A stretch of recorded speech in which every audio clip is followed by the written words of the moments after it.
नमस्कार दोस्तों, मैं आपका दोस्त जीएम के साथ स्वागत है आपके अपने YouTube channel unlimited visions classes में। आज हम लोग देखेंगे बीटीसी या डीएलएड तृतीय सेमेस्टर का चतुर्थ प्रश्न पत्र जिसका नाम है गणित।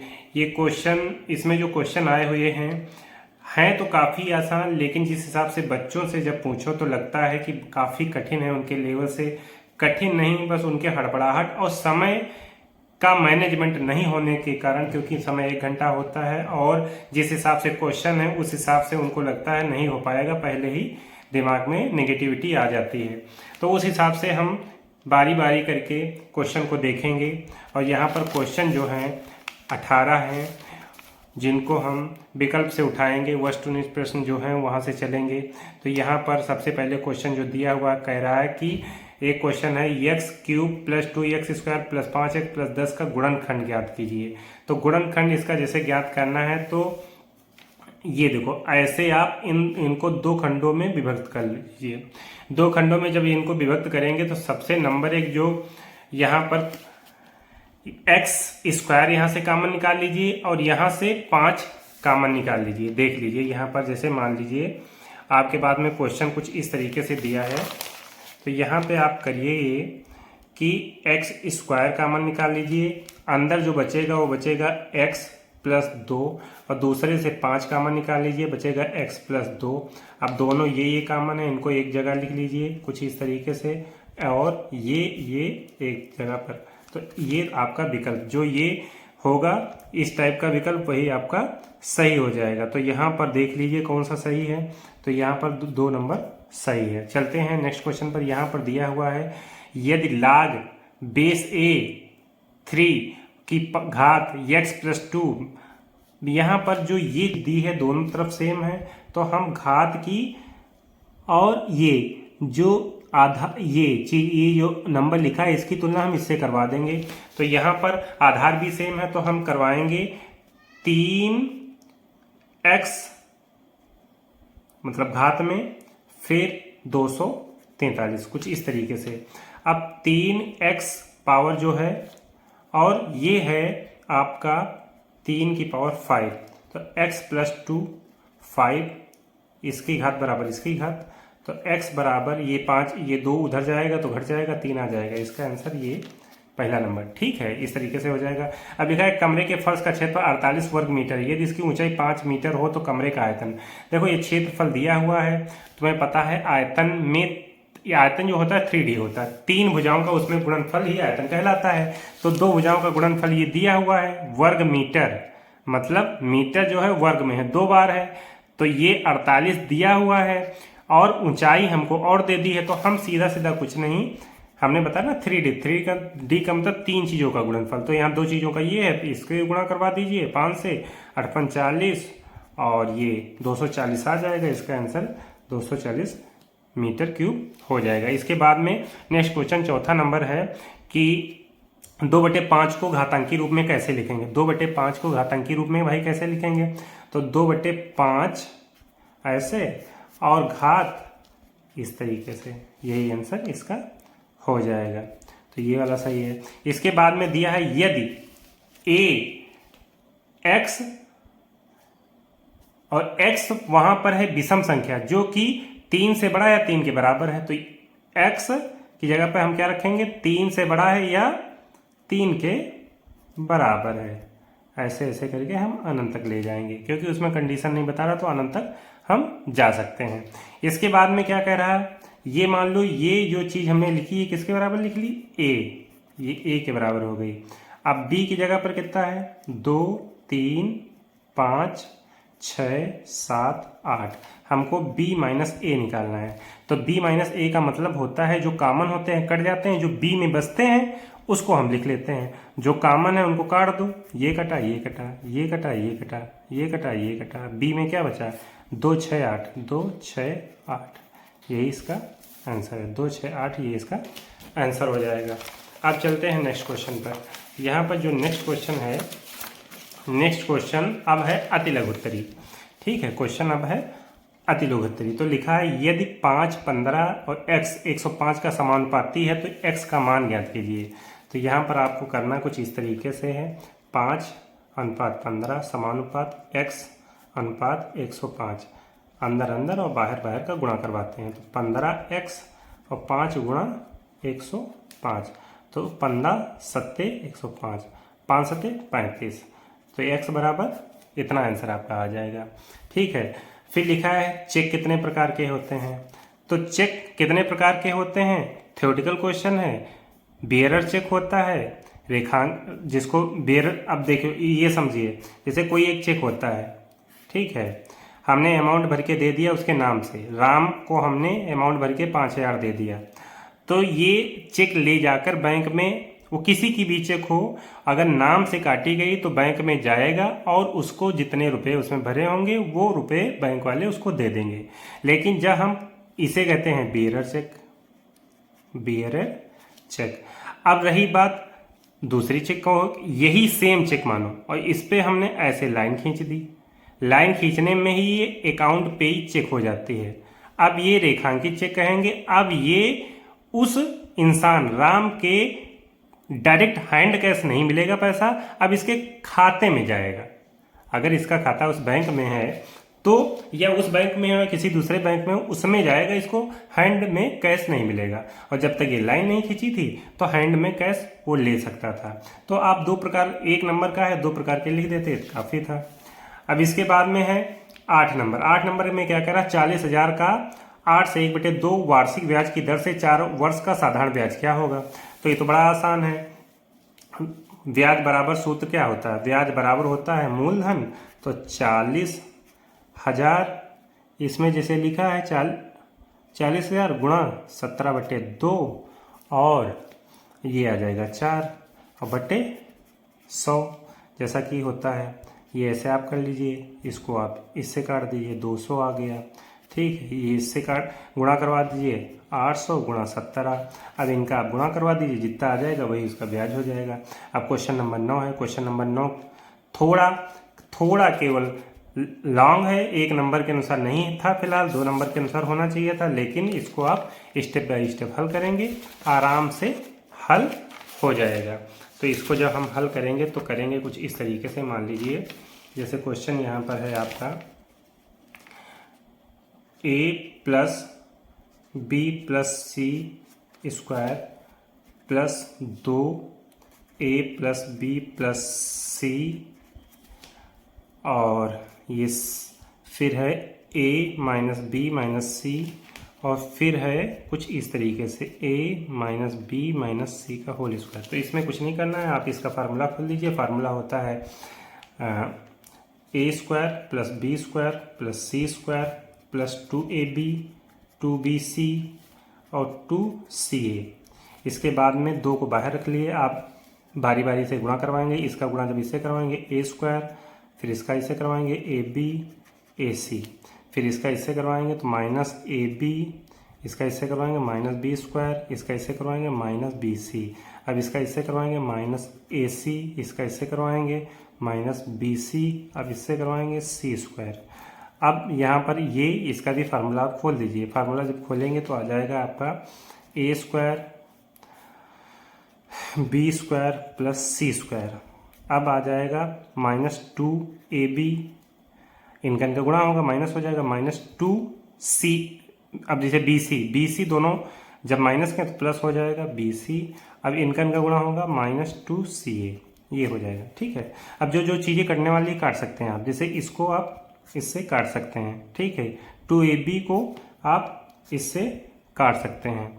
अब आप इसमें भी देख सकते हैं कुछ कटने वाला हो तो ab से काट सकते हैं, ac से काट सकते हैं और bc से काट सकते हैं।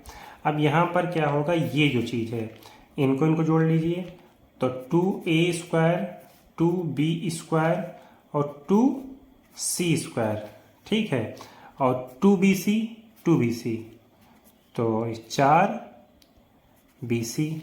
अब ये देखो डबल सब हो जाएगा यहाँ पर, 2a² और इसके बाद में -2b² -2c²। इसको इससे काट देंगे, इसको हम इससे काट देंगे। अब ये बचेगा, ये बचेगा, तो 4a² प्लस 4bc², यही इसका आंसर हो जाएगा। 1 नंबर का था लेकिन क्वेश्चन काफ़ी बड़ा है। इसके बाद में चलते हैं नेक्स्ट क्वेश्चन पर। नेक्स्ट क्वेश्चन अपना क्या है? नेक्स्ट क्वेश्चन जो है वो है भाग देना है। हमको क्या करना है? हमको भाग देना है। तो भाग कैसे देंगे? जैसे ये लिखा हुआ है और ये इस संख्या से भाग देना है, तो यहाँ पर हम करेंगे 3x माइनस 8, फिर यहाँ पर हो जाएगा आपका 9x³ minus 45x² plus 71x minus 40, ऐसे हो जाएगा। इसको आप भाग करवा लीजिए। यहाँ पर 3 है तो ये 3 बार जाएगा, यहाँ पर x³ है, x है तो x² बार जाएगा। इस तरीके से आप भाग करवाएंगे तो ये आ जाएगा तुम्हारा कुछ इस तरीके से। इसका इससे गुणा करवाएंगे, 8 3 24, x² हो जाएगा माइनस प्लस। अब यहाँ पर ये 24 प्लस का है माइनस का, तो यहाँ पर आपका 21x², लेकिन माइनस का आ जाएगा 71x। अब देखो माइनस, ठीक है, अब माइनस के 7 बार जाएगा और x बार, तो यहाँ पर माइनस 21x², इसका इससे गुणा हो जाएगा तो आ जाएगा minus minus minus plus 56x। अब ये हो गया आपका प्लस, ये कट जाएगा और ये माइनस माइनस प्लस हुआ तो माइनस हो जाएगा। अब इससे सब घटाएंगे हम 15x माइनस ये 40 आ जाएगा, ठीक है। अब इसको हम ले जाएंगे 5 बार, ठीक है, 5 बार ले जाएंगे तो ये पूरा पूरा चला जाएगा, यही इसका उत्तर हो जाएगा। इस तरीके से लगाएंगे, ठीक है। इसके बाद में नेक्स्ट क्वेश्चन जो अपने पास है, नेक्स्ट क्वेश्चन है यहाँ पर कि ये दिया हुआ है, ठीक है, ये त्रिज्या है और ये 13 दिया हुआ है। जब इस टाइप का क्वेश्चन हमेशा आए तो 13 और 5 12 का कॉम्बिनेशन होता है। अब देखो यहाँ पर 90 डिग्री का कोण बनता है, हमेशा त्रिज्या और स्पर्श रेखा के बीच में 90 डिग्री का कोण बनता है। तो ये आधार हो गया, ये लंब हो गया, ये कर्ण हो गया, तो सूत्र लगा देंगे तो ये 12 आ जाएगा, ठीक है। इस तरीके से आ जाएगा। इसके बाद में जब ये वाला करेंगे 12 नंबर वाला, बहुत ही आसान है। इसमें करना क्या है? इसमें कुछ नहीं करना, ये संख्या है, ये माइनस है, आपको इसको सीधा करके लिख देना है। तो जब जैसे सीधा करके लिखेंगे तो ये हो जाएगा 4/3 और ये प्लस का हो जाएगा, भाग का निशान लगाएंगे, इसको भी उलट के लिख देंगे ऐसे करके, और ये भी हो जाएगा कुछ इस तरीके से। अब यहाँ हमको क्या करना है? यहाँ पर करना है गुणा का निशान। जैसे गुणा का निशान लगाएंगे तो ये तो सही है, और इसको हम फिर उलट देंगे कुछ इस तरीके से, ठीक है। अब हम गुणा करवा के लिख देंगे, यही इसका आंसर हो जाएगा। बस ये जो पलटने का मेथड है, बस यही आना चाहिए। अब है 13 नंबर। 13 नंबर थोड़ा जो है थोड़ा ट्रिकी है, बाकी है कुछ नहीं इस सवाल में। इसमें कह रहा 50 आदमी, ठीक है, कह रहा 50 आदमी एक काम को 40 दिन में करते हैं, बताइए 30 आदमी कितने दिन बाद हटा दिए जाए, शेष काम 75 दिनों में समाप्त हो जाएगा। शेष काम 75 दिनों में समाप्त हो जाएगा। एक जो सूत्र होता है ये होता है MDH/W, फिर MDH/W। तो यहाँ पर ये मैन होता है, डे होता है, हावर होता है, वर्क होता है। मैन होता है, डे होता है, हावर होता है, वर्क होता है, ये होता है। तो यहाँ पर पहली कंडीशन में कह रहा है कि 50 आदमी 40 दिन, 50 आदमी 40 दिन, ठीक है। तो 50 आदमी हैं और कितने दिन तक? 40 दिन तक रुके, और कुछ दिया नहीं तो आप रखेंगे नहीं। फिर दूसरी कंडीशन में कह रहा है कि 30 आदमी कितने दिन बाद हटा दिए जाए। हमने कहा x दिन बाद 30 आदमी जो है x दिन तक काम किए हैं। उसके बाद 10 आदमी जो 50 आदमी है, 20 आदमी बचे, 20 आदमी ने 75 दिन शेष जो है शेष काम को 75 दिन में समाप्त किया है। ये इसकी कंडीशन बन गई। ये हो गया 2000, ये हो गया 30, ये हो गया आपका 1500, इधर जाएगा 500 बचेगा, ये 30 हो गया, इसको इससे काट दो, 50/3 बचेगा x, ये आ जाएगा 16 सही, 1/3 डेज में 30 आदमियों को हमने निकाल दिया होगा। ये इसका आंसर होगा। इसके बाद में हम चलते हैं 14 नंबर क्वेश्चन में। 14 नंबर क्वेश्चन बड़ा ही आसान है। इसमें कह रहा है कि ये माध्यिका बहुलक, बहुलक में क्या है? ये देखो 5 है, 5 सबसे ज़्यादा है तो इसका बहुलक क्या होगा? 13, ये बहुलक तो निकल आया, लेकिन माध्यिका की बात की जाती है तो संचयी बारंबारता निकाला जाता है। क्या निकाला जाता है? संचयी बारंबारता। तो संचयी बारंबारता को कुछ आप इस तरीके से निकाल लीजिए, जैसे 11 दिया है, 12 दिया, ऐसे लिखिए आप 11, 12, 13, 14, 15, 16, ये 4, 3, ये 4, 3, फिर ये हो गया आपका 5, फिर 4, फिर 4, फिर 3। इसका संचयी बारंबारता ये ऐसे लिख लीजिए, इसमें जोड़िए 7 हो गया, इसमें जोड़ दीजिए ये 12 हो गया, इसमें आपने जोड़ दिया 16 हो गया, इसमें जोड़ दिया तो हो गया 20, इसमें आपने जोड़ दिया हो गया 23।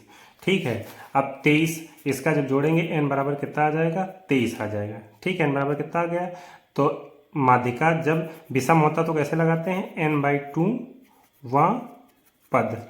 तो यहाँ पर 23 ये, ठीक है, इसमें 1 प्लस करेंगे, वहाँ पद होता है n+1/2, तो ये ऐसे करके ऐसे कर लेंगे तो आ जाएगा 24/2, मतलब 12वां पद। इसमें 12वां पद कहाँ पर है? ये देख लीजिए, इसके सामने कौन संख्या है? ये 13, यही इसका आंसर हो जाएगा। ठीक है, ये इसका आंसर आ जाएगा। नेक्स्ट क्वेश्चन कह रहा है क्रेता को एक शेयर का अंकित मूल्य 10 रुपया और बाजार मूल्य 50 रुपये पर शेयर, तो क्रेता 200 शेयरों के लिए क्या मूल्य देना पड़ेगा? जब उसने 10 रुपया अंकित शेयर में कितने शेयर खरीदे? 200, तो उसको देने होंगे 2000 रुपये, और बाजार रेट जो है 50 है, और बाजार रेट कितना? 50। शेयर उसने कितने खरीदे हैं? 200, तो ये कितना हो जाएगा आपका? 10,000 हो जाएगा। तो प्रॉफिट की बात करें 8,000 हो जाएगा, यही इसका आंसर है। इसके बाद में 16 नंबर में क्या है? घनाकार टंकी की भीतरी भुजा 30 सेंटीमीटर, टंकी के पानी पूरी भरी, यदि इसमें 7 लीटर पानी निकाल लिया जाता है। अब घनाकार टंकी का आयतन, अगर उसकी जो भुजा है 30 है, घन का आयतन अगर बात करें तो भुजा क्यूब होता है, तो ये हो जाएगा 27,000 सेंटीमीटर क्यूब, और 7 लीटर पानी निकाला गया है। 1 लीटर पानी बराबर 1 घन सेंटीमीटर, तो 7 लीटर बराबर 7,000 घन सेंटीमीटर। ठीक है, इतना पानी हमने निकाल दिया। अब जो उसके अंदर पानी का आयतन बचा वो 20,000 घन सेंटीमीटर बचा। कितना बचा? 20,000 घन सेंटीमीटर। अब कह रहा है कि 20,000 घन सेंटीमीटर जो पानी है वो कितनी ऊंचाई तक भरा होगा? तो देखो, पानी की ऊंचाई ही कम हुई है, क्योंकि जिस हिसाब से पानी की लंबाई और चौड़ाई में जिस हिसाब से भरा होगा एक ऐसे कटोरे में, लंबाई और चौड़ाई वो वैसे रहेगा। तो हम क्या करेंगे? इसको हम करेंगे, लंबाई 30 थी भाई, घन की भुजा 30 थी, चौड़ाई भी 30 थी, क्योंकि सभी भुजाएं बराबर होती हैं, बस ऊंचाई थोड़ी कम हुई, तो इसको हम h मान लेंगे। तो ये कुछ इस तरीके से कर लेंगे, 0 0 0 0। ठीक है, अब h बराबर आ जाएगा 200/9। h बराबर 200/9, तो 9 दूना 18, 9 दूना कितना हुआ? 18 हुआ, फिर 2 बचा, 9 दूना 18 हुआ, फिर 2 बचा, तो ये फिर तो कुछ इस तरीके से इतनी लंबाई तक पानी, इतनी ऊंचाई तक उसमें रह गया होगा। ठीक है, यही इसका आंसर है, बाकी कुछ करना नहीं। अब ये क्वेश्चन बड़ा ही आसान था, इसमें कुछ नहीं। 130 ये केंद्र का कोण है, तो ये परिध का कोण कितना हो जाएगा? 65 का। ये कितना हो जाएगा? 65 का। और परिध के कोण संपूरक होते हैं, तो ये संपूरक मतलब 115 का, ये हो जाएगा। यही इसका आंसर है, इसमें कुछ करना नहीं था। अब 18 नंबर में क्या है? 16,000 का 10% वार्षिक दर से 1.5 छमाही जब देय होता है तो छमाही देय में क्या किया जाता है कि दर में 2 से भाग और समय में 2 से गुणा, और तिमाही में 4 से भाग और 4 से गुणा होता है। समय बढ़ जाता है और जो इंटरेस्ट लगेगा वो भाई कम होके लगेगा, सिंपल सी बात है।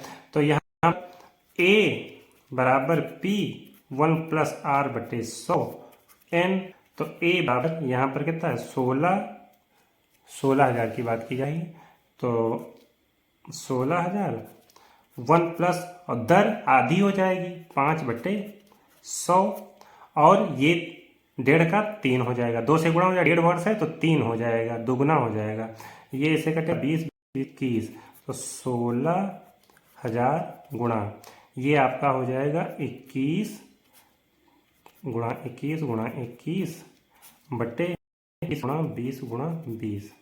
तो आप 0 0 0 0 0 0 कर लिए, ये आ जाएगा 8 8 दूना 16।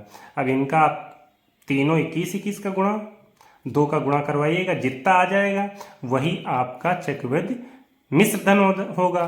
फिर ब्याज निकालने के लिए जो ए आएगा पी घटा दीजिएगा, वही उसका आंसर हो जाएगा। ऐसे करना था। यदि इन क्वेश्चन में आपको अभी भी कोई डाउट है तो आप कमेंट करके पूछ सकते हैं। यदि अच्छा लगा और लाइक शेयर कमेंट करना ना भूलें और दोस्तों को शेयर जरूर करें, जिससे सबको ये चीज़ें पता चल सके। धन्यवाद।